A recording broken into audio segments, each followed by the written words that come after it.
Hello class, today we are going to start class 12th chapter 2nd, that is electrostatic potential and capacitance part 2, potential due to an electric dipole. Before we understand the characteristic of the electric potential of a dipole, let us quickly review our understanding of dipole and electric potential. An electric potential is the amount of work needed to move a unit positive charge from a reference point to a specific point inside an electric field without producing acceleration. A dipole is a pair of opposite charges with equal magnitudes separated by a distance d.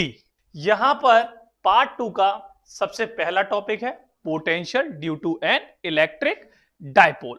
अभी तक हम सब dipole से अच्छे से introduce हैं, हम सबको पता है डाइपोल क्या होता है, क्योंकि ये हमारा क्लास 12 सेकंड चैप्टर है।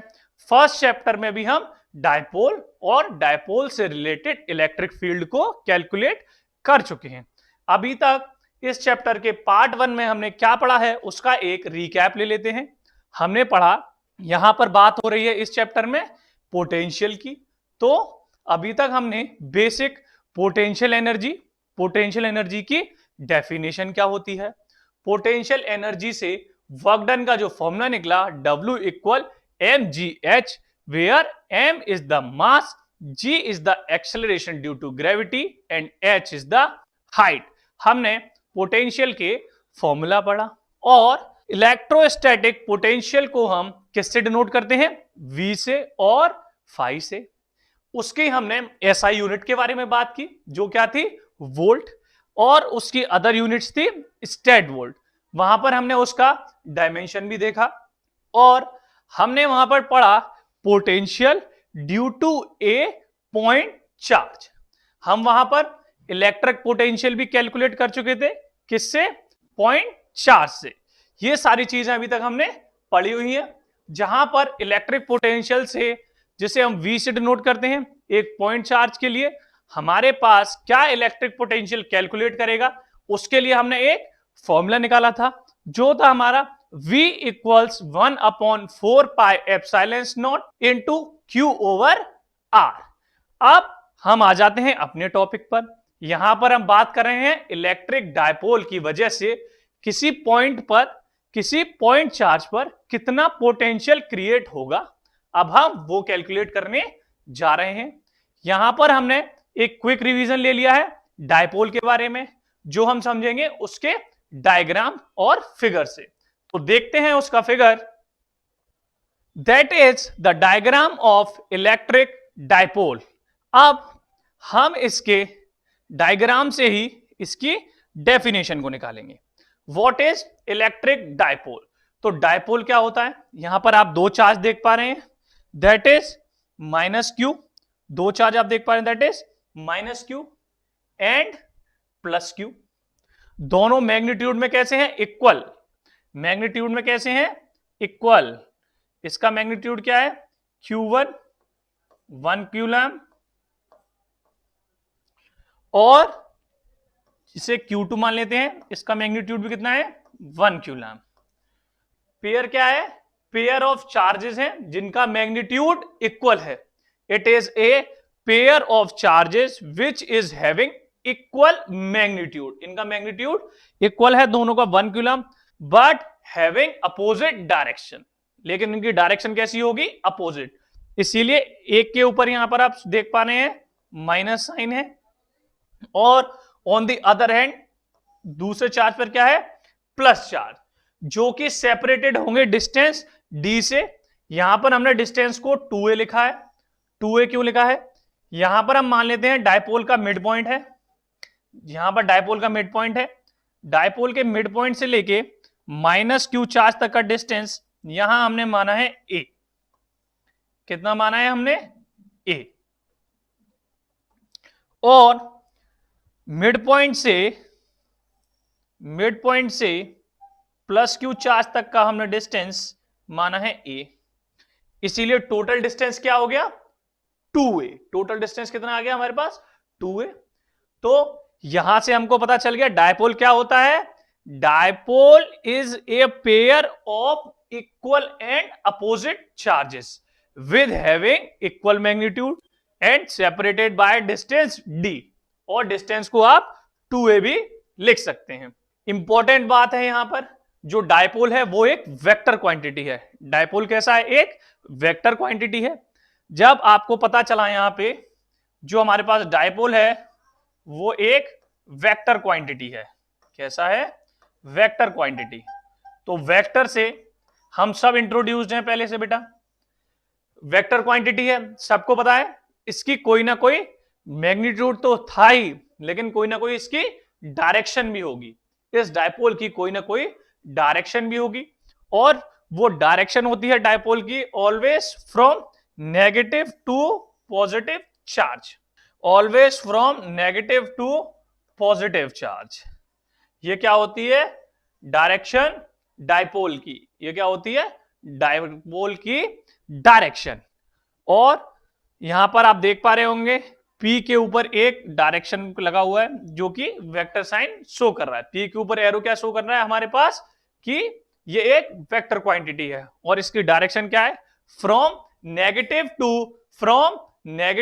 To positive charge. From negative to positive charge. The electric potential due to a point charge Q at a distance of r from that charge is given by। अभी तक हमने electric potential point charge की वजह से हमने part 1 में पढ़ा हुआ था। इलेक्ट्रिक पोटेंशियल को हमने किससे डिनोट किया है, V से, और पॉइंट चार्ज की वजह से हमारे पास क्या फॉर्म निकल के आया था, V equals 1/4 pi epsilon naught into Q over R। देखते हैं उसे। ये electric potential due to point charge का फॉर्मूला है, जो हमने इससे पहले पार्ट 1 में जब electric potential due to a point charge निकाला था तब हमने इसे डेरिवेशन में देखा हुआ है। V equals 1/4 pi epsilon naught into Q over R। Further, where epsilon naught is the permittivity of free space, the electric potential is a scalar field whose gradient becomes the electrostatic vector field.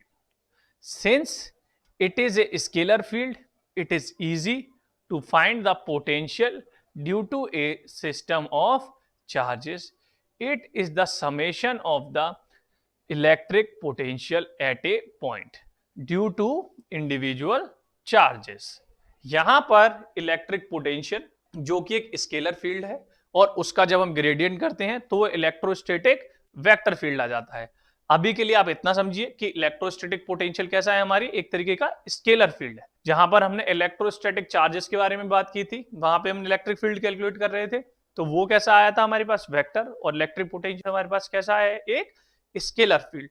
इसीलिए यहां पे हमको individual charges से जो हम electric potential निकालेंगे उसका total निकालने के लिए, नेट इलेक्ट्रिक पोटेंशियल निकालने के लिए, उन सबका हम समेशन डायरेक्ट एडिशन कर देंगे। हमको वेक्टर एडिशन करने की नीड नहीं है, क्योंकि इलेक्ट्रिक पोटेंशियल हमारे पास कैसा है, स्केलर फील्ड। कैसा फील्ड है, scalar field. Further, here we have a diagram.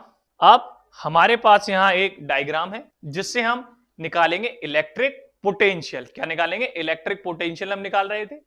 ठीक है, किसकी वजह से, डायपोल की वजह से।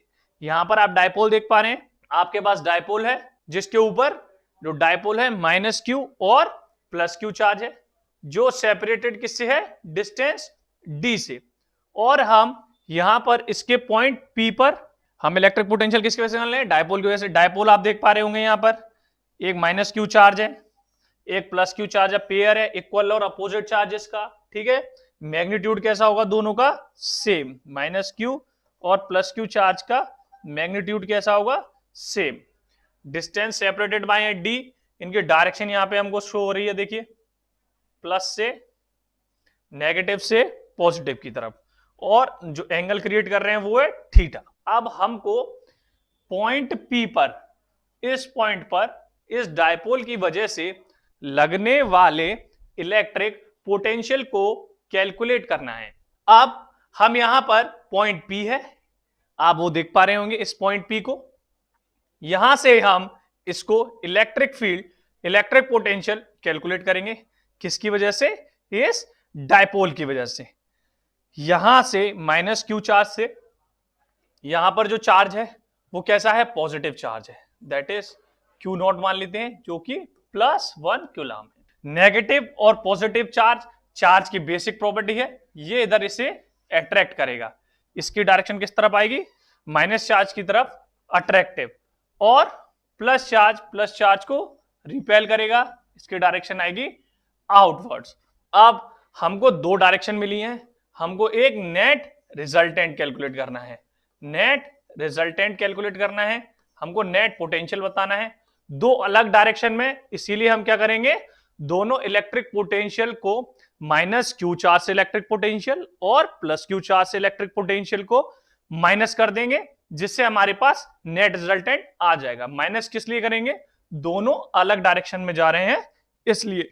Further V equals Q upon 4 pi epsilon naught in bracket 1 upon R plus minus 1 upon R minus. V equals Q upon 4 pi epsilon naught R1 plus R minus equal to R minus minus to the R plus. अब हम इन equations की बात कर लेते हैं, ये कहां से आई? अभी तक हमने निकाला था electric potential due to a point charge, point charge की वजह से हमने इलेक्ट्रिक पोटेंशियल निकाला था। बेसिक फॉर्मूला उसका क्या था? V equals K Q over R, ठीक है। जहां पर हम K को क्या लिख लेते थे? 1 upon 4 pi epsilon naught into Q over R। यहां पर जो चार्ज है उसका मैग्नीट्यूड सेम है और K कांस्टेंट है, तो हम इसको बाहर निकाल लेंगे। Q upon 4 pi epsilon not को, अंदर हमारे पास क्या रह जाएगा? R। अभी R हमें किसकी वजह से निकालना है? माइनस क्यू चार्ज की वजह से और प्लस चार्ज से। निकालने के बाद हम इन दोनों को माइनस कर देंगे। वही हमने यहां पर देखा है, हमने Q upon 4 pi epsilon not common ले लिया, Q upon 4 pi epsilon not हमने कॉमन ले लिया इस इक्वेशन में। फिर हमने इस इक्वेशन में एक बार पॉजिटिव चार्ज के लिए जो लाइन गई थी, एक बार पॉजिटिव चार्ज के लिए, उसमें से माइनस कर दिया नेगेटिव चार्ज का डिस्टेंस, R को हमने माइनस कर दिया। यहां पर इजी है, एलसीएम लिया है हमने, R प्लस R माइनस, हमने एलसीएम लिया है, उस एलसीएम से यहां से सब्ट्रैक्शन हो गया। Further, if the point P is sufficient far from the dipole, then we can approximate R minus is similar to R plus is similar to R। अगर हम मान लेते हैं कि जो पॉइंट P है वो बहुत दूर है, sufficiently far from the dipole, वो डायपोल से एक बहुत ज्यादा डिस्टेंस पे है, इसीलिए जो R माइनस और R प्लस दो डिस्टेंस थी, R माइनस और R प्लस, इन दोनों को हमने कॉमन डिस्टेंस को मान लिया सिमिलर, क्योंकि ये डायपोल से बहुत फार डिस्टेंस पे, बहुत ज्यादा डिस्टेंस पे, इन दोनों को हमने कॉमन डिफरेंस मान लिया, दैट इज R। इन दोनों कॉमन डिफरेंस R माइनस और R प्लस का कॉमन डिफरेंस क्या मान लिया हमने? R। Further, and by drawing a line perpendicular to R minus from plus Q, we have write R minus minus R plus equal D cos theta. यहां पर इन्होंने एक परपेंडिकुलर लाइन को ड्रॉ कर दिया, ये एक परपेंडिकुलर लाइन है, और जब हम कंपोनेंट्स को ब्रेक करते हैं, तो वेक्टर के रूल से जब हम कंपोनेंट को हॉरिजॉन्टल लाइन में ब्रेक करते हैं तो वो कंपोनेंट cos थीटा में ब्रेक होते हैं, और जब हम कंपोनेंट को वर्टिकल लाइन में ब्रेक करते हैं तो वो sin थीटा में ब्रेक होते हैं। अभी यहां पर कंपोनेंट हमारा किस पे एंगल क्रिएट हो रहा है? हॉरिजॉन्टल लाइन पे, तो हमें किस में करेंगे? cos थीटा में। इसलिए R माइनस और R प्लस डिस्टेंस कितनी थी? D थी। डिस्टेंस कितनी थी? D। तो क्या आ जाएगा? D cos theta. क्या आ जाएगा? D cos theta. Further, thus we can write the potential as V equals Q upon 4 pi epsilon naught into D cos theta R square, D cos theta R square. हमने यहां पर कैसे लिख सकते हैं फिर उस फॉर्मूले को, v equals Q upon 4 pi epsilon not हमारे पास कॉमन था, Q upon 4 pi epsilon not हमारे पास कॉमन है, ठीक है बेटा। डॉट जो हमारे पास डिस्टेंस आया था, जो हमने डिस्टेंस मल्टीप्लाई किया था वो कितना निकला, डी कॉस थीटा, कितना निकला है, डी कॉस थीटा, और रेडियस 2 की वजह से थी, आर 2 की वजह से था, तो आर स्क्वायर, आर का क्या हो जाएगा, square, that is the R square, क्योंकि हमारे पास आर माइनस आर प्लस 2 की वजह से हमने कॉमन रेडियस मान लिया R, R into R square. Further we know that the magnitude of the electric dipole moment is P equals P Q dot D।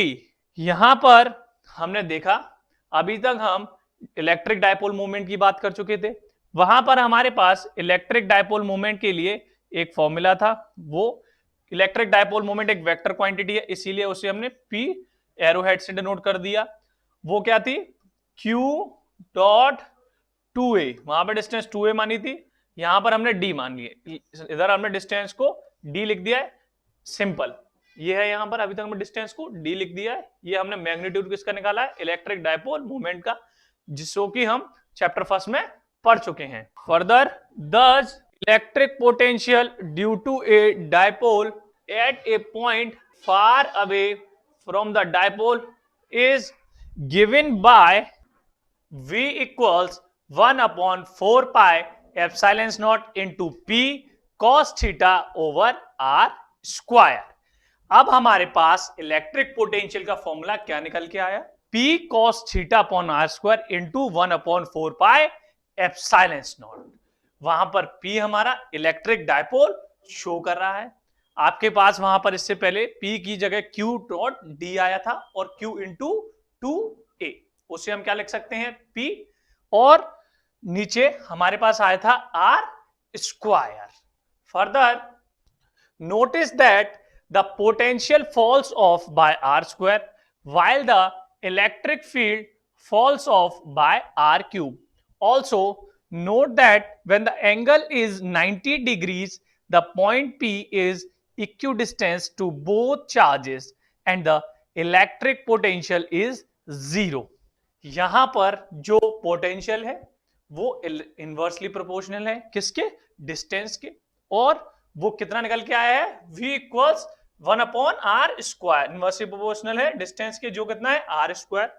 Similarly electric field में कितना निकल के आ रहा था, k की value 1/4 pi epsilon naught, 1/4 pi. Derivation हम यहां पर लिख ही लेते हैं, उससे आपको और ज्यादा क्लियर हो जाएगा। जो हमारे पास k निकल के आया था electric field by Coulomb law, वो क्या था, 1/4 pi epsilon naught q1 into q2 over, ये निकल कर आया था। लास्ट में जब हमने उसको सॉल्व किया था तो हमारे पास kp ओवर आर क्यूब, ये हमारा फॉर्मूला निकल के आया था। तो वहां पर जो इलेक्ट्रिक फील्ड पोटेंशियल था वो कितना फॉल हो रहा था, आर क्यूब, और यहां पर जो इलेक्ट्रिक फील्ड, वहां पर इलेक्ट्रिक फील्ड कितना हो रहा था, आर क्यूब, यहां पर इलेक्ट्रिक पोटेंशियल कितना हो रहा है, आर स्क्वायर, कितना हो रहा है, आर स्क्वायर, जिससे हमें पता चलता है जो पॉइंट पी है वो इक्वल डिस्टेंस पर है बोथ द चार्जेस की वजह से, और उसका जो इलेक्ट्रिक पोटेंशियल है वो है 0, क्योंकि यहां पर जो एंगल क्रिएट हो रहा है वो कितना है, 90 डिग्रीज, वो कितना है 90 डिग्री, और कॉस थीटा की जगह कॉस थीटा के 90 डिग्री कर देंगे, कॉस 90 कितना होता है 0, इसलिए इलेक्ट्रिक पोटेंशियल कितना हो जाएगा हमारे पास 0। When theta is greater than 90 degree, the potential is negative because the point P is closer to the negative charges. यहां पर अगर थीटा 90 डिग्री से बड़ा होगा तो जो पोटेंशियल निकल के आएगा नेगेटिव निकल के आएगा, क्योंकि जो चार्ज होगा वो पॉइंट P है, जहां पर हम टेस्ट चार्ज से इलेक्ट्रिक पोटेंशियल कैलकुलेट कर रहे थे, तो पॉइंट P है वो क्लोजर होगा नेगेटिव चार्ज की वजह से। इसीलिए अगर एंगल 90 डिग्री से बड़ा होगा तो इलेक्ट्रिक पोटेंशियल कैसा निकल के आएगा हमारे पास, negative. The important contrasting features of electric potential of a dipole form that due to a single charge are clear from equations. A. The potential due to a dipole depends not just on r but also on the angle between the position vector r and the dipole moment vector p. हमारे पास जो potential due to dipole है वो ना सिर्फ उसके dipole के distance पे depend करता है बल्कि एंगल पे भी डिपेंड करता है। अभी हमने देखा था अगर थीटा 90 डिग्री से बड़ा होगा तो इलेक्ट्रिक पोटेंशियल जो कैलकुलेट करेंगे हमारे पास वो कैसा निकल कर आएगा, नेगेटिव। कैसा निकल के आएगा, नेगेटिव। तो जो पोटेंशियल है डायपोल का वो किस पे डिपेंड करता है, ना सिर्फ उसके डिस्टेंस पर बल्कि उसके एंगल पर भी वो डिपेंड करता है। It is however axially symmetric about p, that is if you rotate the position vector r about p keeping theta fixed, the points corresponding to p on the cone so generated will have the same potential as at p. B point, the electric potential falls off at large distance as 1 upon r square, not as 1 upon r, characteristic of the potential due to a single charge. जो electric potential है वो fall of हो जाता है, मतलब गिर जाता है बहुत ज्यादा डिस्टेंस पर, that is large distance 1 upon R square, ना कि जैसे सिंगल चार्ज की वजह से तब वो हमारे पास फॉर्मूला क्या निकल के आया था, v equals 1 upon 4 pi epsilon naught into q over r. Further, potential due to a system of charges. Potential due to a system of charges.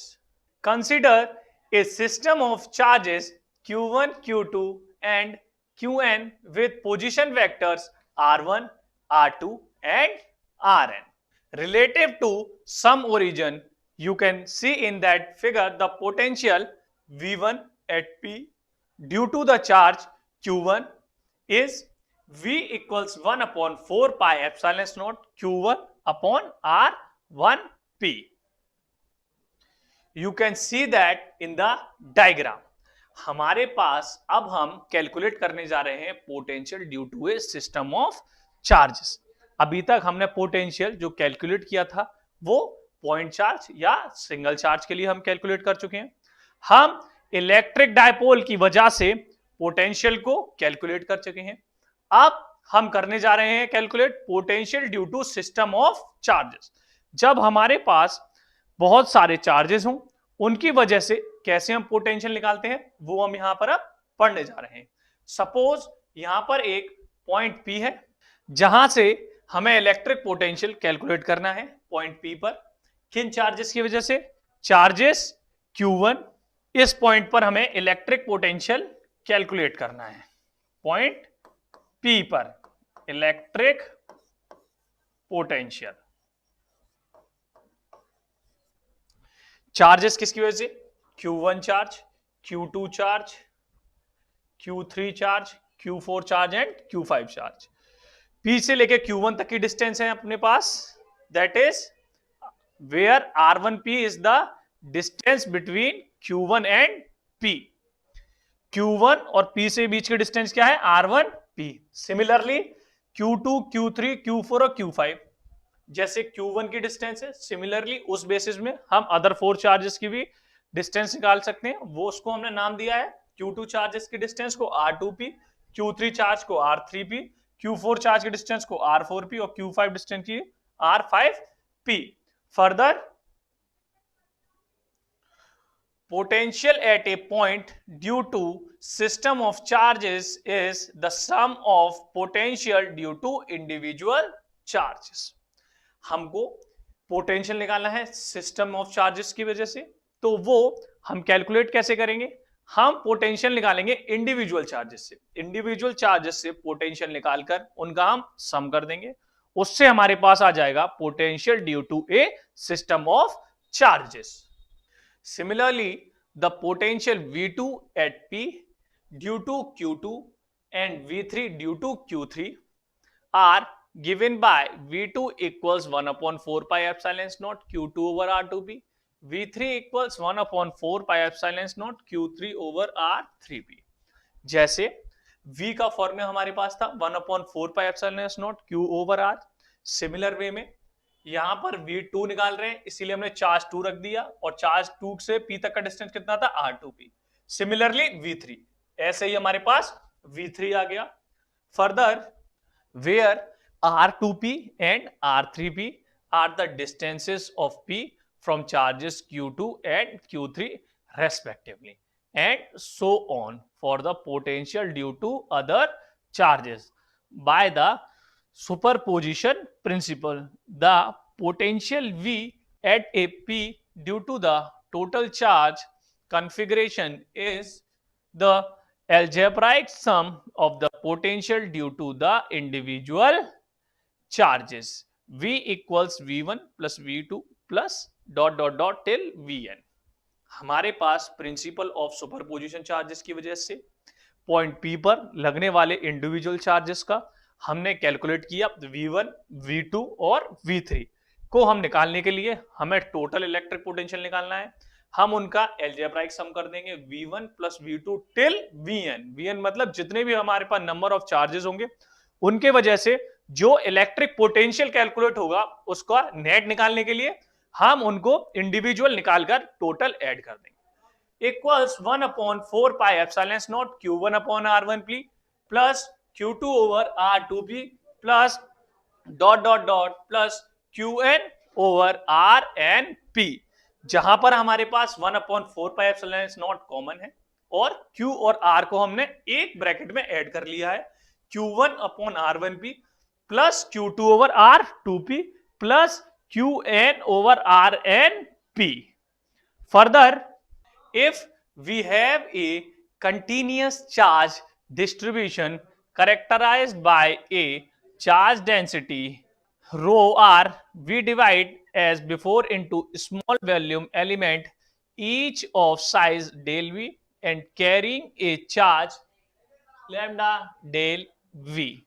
यहां पर हमने अभी तक इसे कंटिन्यूअस चार्ज डिस्ट्रीब्यूशन में हमने पढ़ा था। तीन टाइप के हमारे पास चार्ज डिस्ट्रीब्यूशन थे, linear charge density, surface charge density और वॉल्यूम चार्ज डेंसिटी। किसी भी सरफेस पर बहुत सारे चार्ज हैं, उसे हम उसके अंदर वो चार्ज है उसे हम वॉल्यूम चार्ज डेंसिटी से कैलकुलेट करते हैं। वॉल्यूम चार्ज डेंसिटी को हम किससे डिनोट करते हैं, रो से, और जो निकल के आया rho del V over del L, जहां से उसका साइज निकल के आया एलिमेंट का रो डेल वी, जहां से उसका निकल के आया, क्योंकि उसका फॉर्मूला क्या था, rho equals del V over del L. तो उसका हमने स्मॉल एरिया एलिमेंट्स निकाला इंडिविजुअल चार्जेस का, उसका तो क्या निकला, rho into del V. Further, we then determine the potential due to each volume element and sum, strictly speaking, integration over all such contribution and thus determine the potential due to the entire distribution। अब हम यहाँ पर individual charges की वजह से निकाल रहे थे, तो हमने वहां पे एक वॉल्यूम एलिमेंट ले लिया, एक चार्ज की वजह से उसका छोटा एलिमेंट ले लिया, उसको हम इंटीग्रेट कर देंगे पूरे सरफेस के ऊपर और हमको एंटायर डिस्ट्रीब्यूशन में कितना पोटेंशियल है वो निकलकर हमारे पास आ जाएगा। Further, we have seen in chapter 1 that for a uniformly charge spherical shell the electric field outside the shell as if the entire charge is concentrated at the center. Thus, the potential outside the cell is given by V equals 1/4πε0 Q over R। Chapter 1 में हमने देखा हुआ है uniformly charge spherical shell का electric field outside the shell, क्योंकि उसका entire charge concentrated किस पे होता है, उसके मिड पॉइंट, एंटायर चार्ज का कंसंट्रेट होता है एट द सेंटर, इसीलिए हमारे पास पोटेंशियल कितना निकल के आया, 1/4πε0 Q over small r, where Q is the total charge on the cell and capital R its radius. The electric field inside the cell is 0. This implies that potential is constant inside the cell as no work done in moving a charge inside the cell and therefore equals its value at the surface, which is V equals 1/4πε0 Q over R. जहां पर Q total charge था, R radius. Electric field inside the shell कितना रहा? 0, क्योंकि वहां पर कोई work नहीं हुआ एक चार्ज को एक पॉइंट से दूसरे पॉइंट में ले जाने के लिए। इसीलिए हमारे पास सरफेस पे क्या निकल के आया? Potential V equals 1/4πε0 Q over R।